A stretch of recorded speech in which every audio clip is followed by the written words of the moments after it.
함께 말씀 찾겠습니다. 말씀은 창세기 12장 말씀입니다. 창세기 12장 1절에서 9절 말씀입니다. 구약 15페이지입니다. 창세기 12장 1절에서 9절입니다. 우리 한 절씩 교도하시겠습니다.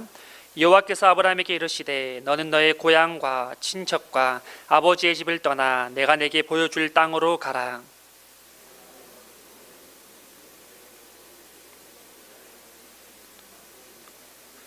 너를 축복하는 자에게는 내가 복을 내리고 너를 저주하는 자에게는 내가 저주하리니 땅의 모든 족속이 너로 말미암아 복을 얻을 것이라 하신지라.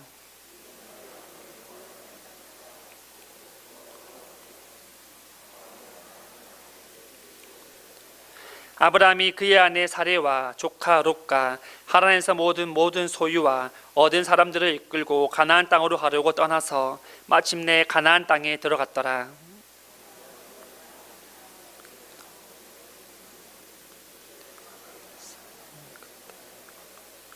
여호와께서 아브라함에게 나타나 이르시되 내가 이 땅을 내 자손에게 주리라 하신지라.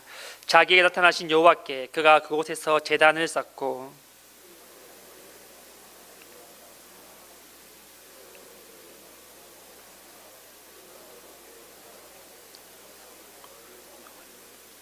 점점 남방으로 옮겨갔더라. 아멘. 여러분 반갑습니다. 서로 이렇게 인사합시다. 은혜 받는 시간 됩시다. 이 시간 가운데 은혜가 가득히 넘쳐 흘러나기를 간절히 소망합니다. 저희가 오후 예배는 또 중고등부와 청년들이 주체가 되어서 또 함께 드리는 예배입니다. 그렇기 때문에 우리 앞자리를 좀 중고등부와 청년들이 좀 사모하고 이렇게 앉아 주셨으면 좋겠습니다. 계속해서 앞자리가 비는데 우리 청년들 중고등부 앞자리 오셔서 함께 말씀 듣고 은혜 나누는 시간이 될 수 있기를 간절히 축복합니다. 자, 우리가 여러분 하고 싶은 일들을 우리는 하면서 살아가고 있지 않습니까? 내가 좋아하는 일, 내가 잘하는 일들을 우리는 하고 살아가고 있습니다. 그런데 우리는 가장 중요한 것을 잊고 살아가게 되는데요. 그것은 바로 소명이라는 것입니다. 우리는 이 소명이라는 말을 어릴 때부터 참 많이 들어보시지 않았습니까? 소명이라는 것은 쉽게 말해서 하나님의 부르심을 받은 일이라는 것입니다.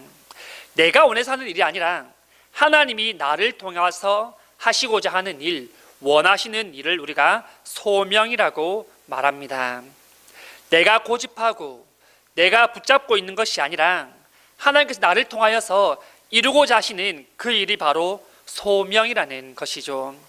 저 또 하나님 앞에 목사로 서 있지만 날마다 소명을 확인하게 되어집니다. 소명이라는 것은 한 번, 두 번 확인해서 되는 것이 아니라 우리가 살아가는 날 동안에 항상 우리의 소명을 확인해야 될 줄 믿습니다. 오늘 본문은 아브라함의 소명장이라 불리는 12장의 말씀인데요. 이 12장에서 하나님께서는 아브라함을 불러내십니다. 그리고 앞장인 이 11장에 보시면 먼저 데라의 족보를 소개하는데요. 27절에 이렇게 말씀합니다. 데라의 족보는 이러하니라. 아브람과 나홀과 하란을 낳고 하란은 롯을 낳았으며. 먼저 아브람 소개하기 전에 이 데라의 족보를 소개하는데요. 데라는 아브라함의 아버지입니다. 데라의 족보를 소개하는 것은 바로 이 아브라함에 대하여서 상세하게 설명을 더해주기 위함인데요. 족보를 보시면 이 아브라함에게 조카가 있다는 것도 우리가 보일 수 있습니다. 우리가 잘 아는 바로 롯이라는 조카죠. 그리고 하란은 아비 데라보다 먼저 갈대아인의 우르에서 죽었다라고 말하고 있습니다. 그리고 하란의 딸은 밀가인데 그 밀가는 삼촌인 나홀과 결혼을 하게 되는데요. 이 가정에서 우리가 잘 아는 바로 리브가라는 여인이 나오게 되어집니다. 이렇게 데라의 족보를 소개하면서 30절에 이렇게 설명합니다. 사레는 임신하지 못함으로 자식이 없었더라. 아브라함의 아내 사레는 임신을 할 수 없는 몸인 것을 밝히고 있는데요. 그렇다면 하나님께서는 과연 어떻게 임신할 수 없는 이 사레를 통하여서 하늘의 수많은 별과 같은 그 후손들을 허락해 주실까요? 이제 또 우리는 하나님의 놀라운 계획들을 살펴볼 수 있기를 간절히 원합니다. 먼저 창세기 12장 1절 2절 말씀입니다. 여호와께서 아브라함에게 이르시되 너는 너의 고향과 친척과 아버지의 집을 떠나 내가 내게 보여줄 땅으로 가라. 내가 너로 큰 민족을 이루고 내게 복을 주어 내 이름을 창대하게 하리니 너는 복이 될지라. 아멘. 하나님께서 여러분 아브라함을 부르시는데요, 이 부르는 목적이 무엇이냐면 지금 살고 있는 이 땅을 떠나가게 하기 위해서 아브라함을 부르고 계십니다. 자신이 살고 있던 고향, 그 땅을 떠나는 것이 얼마나 힘들고 어려운 일이겠습니까?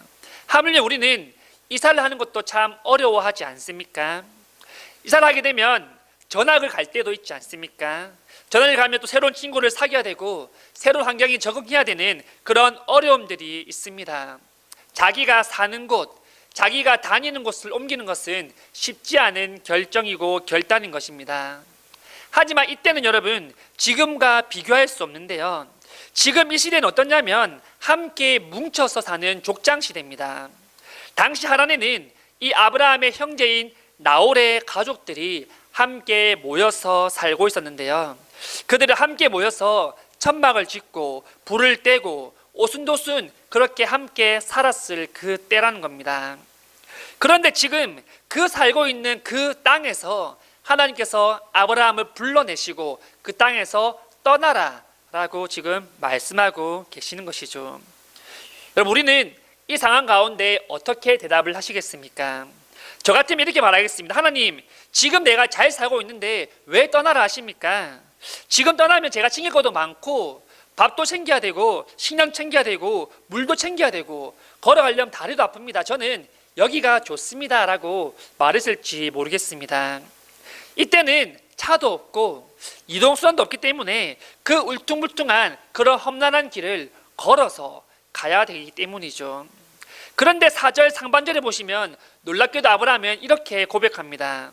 여호와의 말씀을 따라갔고, 자신의 고향과 친척과 이 아버지 집을 떠나라는 것은 옛 생활을 청산하라는 것과 같은 것인데요, 우상 숭배하던 그 땅, 하나님께 죄를 짓던 그 땅에서 떠나서 자신의 모든 것을 다 내려놓고 하나님이 준비하시는 그 새 땅으로 가라는 것입니다. 지금 살고 있는 것은 죄가 가득한 세상인데요, 하나님 아브라함 이곳에서 불러내어서 구별되게 하셨습니다. 그 땅은 여러분 하나님을 경외하며 살아가던 땅이 아니었습니다. 아브라함처럼 하나님을 잘 믿는 그런 사람들이 모여있는 곳도 아니었던 것이죠. 하지만 그곳에서 하나님을 경외하는 삶을 살았던 이 아브라함 하나님께서 기억하셔서 구별하시고 그 땅에서 건져내어 주시는 것입니다. 그리고 이 아브라함에게 축복을 주시는데 어떤 축복입니까? 2절 말씀입니다. 내가 너로 큰 민족을 이루게 하고 내게 복을 주어 내 이름을 창대하게 하리니 너는 복이 될지라. 하나님께서 어떤 복을 주시냐면 이 아브라함을 통하여서 여러분 큰 민족을 이루겠다라는 그런 약속을 하십니다. 그 말은 수많은 후손들을 이 아브라함에게 허락하여 주신다는 거잖아요. 얼마나 큰 복입니까? 그런데 우리는 3절 읽어서 알지 않습니까? 아브라함의 아내 사레는 아이를 가질 수가 없는 몸입니다. 후손이 태어날 수 없는 그런 몸을 가진 여인이라는 것입니다. 하나님은 어떻게 아브라함을 통하여서 큰 민족을 이루고 창대하게 하시겠습니까? 아브라함은 지금 하나님 주시는 그 땅이 어떤 땅인지 여러분 알지 못합니다. 만약에 그 주실 땅을 미리 말하였다면 얼마나 좋겠습니까? 정말 기쁜 마음으로 그 새 땅으로 가는 마음이 정말 기쁜 마음이었을 생각됩니다. 하지만 내가 너에게 줄 땅이 있으니까 너는 그냥 가라 라고만 말씀하고 계시는 것이죠. 그런데 아브라함은 어디로 가야 할지를 몰랐지만 그대로 순종했다라고 성경은 기록합니다. 히브리서 11장 8절에 이렇게 말합니다. 아브라함이 자기가 갈 바를 알지 못했지만 믿음으로 나아갔다. 아브라함은 지금 어디로 가는지 모릅니다. 어떻게 가야 하는지도 모릅니다. 그렇다고 차가 있는 것도 아니고 가족과 가축과 모든 짐을 다 짊어지고 움직여야 됩니다. 얼마나 막막하겠습니까? 하지만 아브라함은 하나님이 말씀하셨기 때문에 그것을 믿음으로 행하였다라는 것입니다. 여러분, 때로는 나의 부르심과 나의 뜻은 정반대일 수도 있습니다. 누구와 반대입니까? 바로 하나님입니다. 내가 하고 싶은 것이 있는데 그것이 하나님이 영광 받기에 합당하지 않는 것일 수 있다라는 것입니다. 그럼 우리는 어떻게 해야 되겠습니까? 하나님의 부르심에 순종해야 되지 않겠습니까? 하나님 주시는 그 소명을 우리는 찾아서 그 소명을 따라 살아가야 된다는 것입니다. 왜냐하면 비록 내가 그 길을 걸어갈 힘이 없고 내가 그 길을 걸어갈 자격이 없다 할지라도 하나님께서 책임져 주시고 하나님이 준비하신 길이기 때문에 우리는 믿고 나아가야 된다는 것입니다. 본문 12절에서 하나님은 아브라함에게 크게 세 가지의 복을 허락해 주셨는데요. 첫 번째는 바로 큰 민족을 이룰 것이라는 복이었습니다. 지금 이 아브라함의 모습과 환경을 보십시오, 여러분. 도저히 상상할 수 없는 복이지 않습니까? 많은 사람을 데리고 떠나는 것도 아닙니다. 자녀가 지금 있는 것도 아닙니다. 아무것도 없는데 하나님의 아브라함을 통하여서 큰 민족을 이루겠다라는 약속을 하고 계시는 겁니다. 모든 것은 여러분 하나님의 계획하심에 달려 있다는 것이죠. 우리의 생각으로는, 우리의 시선으로는 그것은 불가능한 일입니다. 될 수 없는 일입니다. 하지만 우리 하나님은 모든 것을 가능케 하시는 분임을 믿고 고백할 수 있기를 간절히 소망합니다. 두 번째는 복을 주시겠다라는 사실입니다. 이 아브라함은 하나님의 복의 약속을 받은 사람입니다. 약속을 받았기 때문에 그 복을 믿고 주실 것을 믿고 이제는 그냥 나아가면 된다는 것이죠. 세 번째는 이름을 창대하게 할 것이라는 것인데요. 하나님은 아브라함을 통하여서 놀라운 일들을 계획하고 계셨습니다. 비록 사람이 상상할 수 없는 그런 놀라운 계획들을 계획하시는데요. 장차 이 아브라함은 믿음의 조상이 되며 모든 민족의 아버지가 되게 됩니다. 하나님께서 아브라함을 부르실 때 이 아브라함의 반응은 여러분 단순한 순종을 넘어선 즉각적인 순종이었습니다. 어디로 가야 할 바를 알지 못하고 낯선 땅을 걸어가야 되지만 하나님 약속하신 그 복들을 기억하며 믿음으로 순종하는 모습을 우리에게 보여주고 있다라는 것입니다. 아브라함은 여러분 자기의 고향을 떠나서 세겜 땅 상수리 나무에 이르게 되는데요. 이때 그곳에는 어떠한 사람이 살았냐 하면 바로 가나안 사람들이 살고 있는 땅이었습니다. 이 땅님께서 말씀하십니다. 7절 상반절입니다. 여호와께서 아브라함에게 나타나 이르시되 내가 이 땅을 내 자손에게 주리라 하신지라. 하나님께서 지금 밟고 있는 이 땅, 그 땅을 네 자손과 후손들에게 줄 것이라는 약속을 이 아브라함에게 허락하여 주셨습니다. 이 아브라함의 반응은 어떻습니까? 7절 하반절입니다.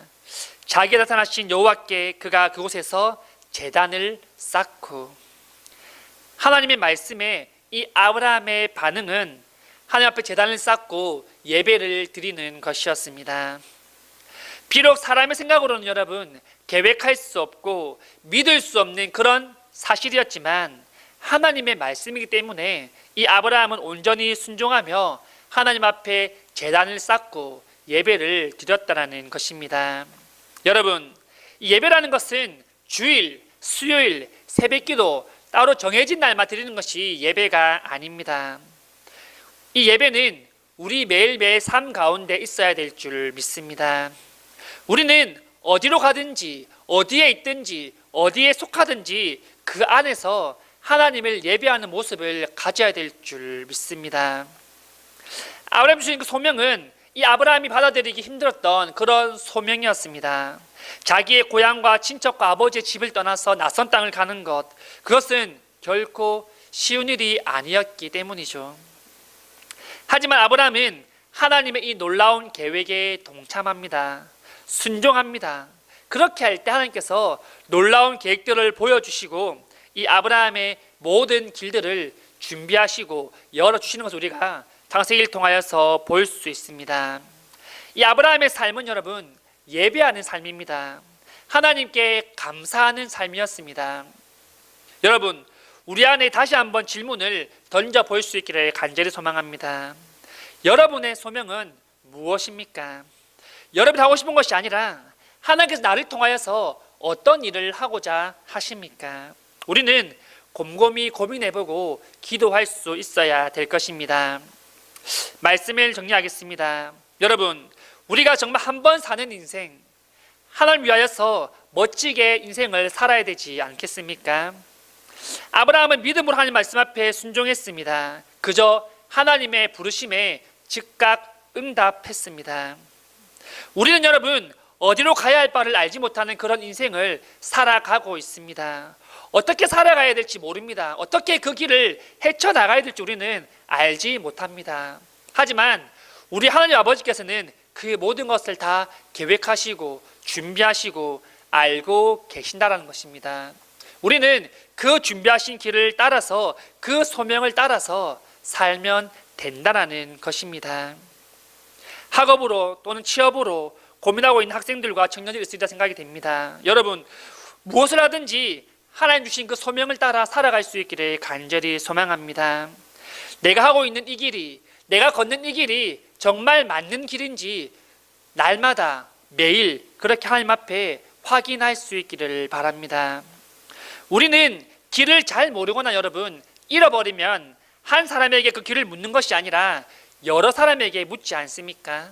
우리가 도착할 때까지, 그 목적지에 다다를 때까지 우리는 계속해서 다른 사람에게 그 방향과 그 장소와 그것을 묻게 되어집니다. 여러분, 소명은 그런 것입니다.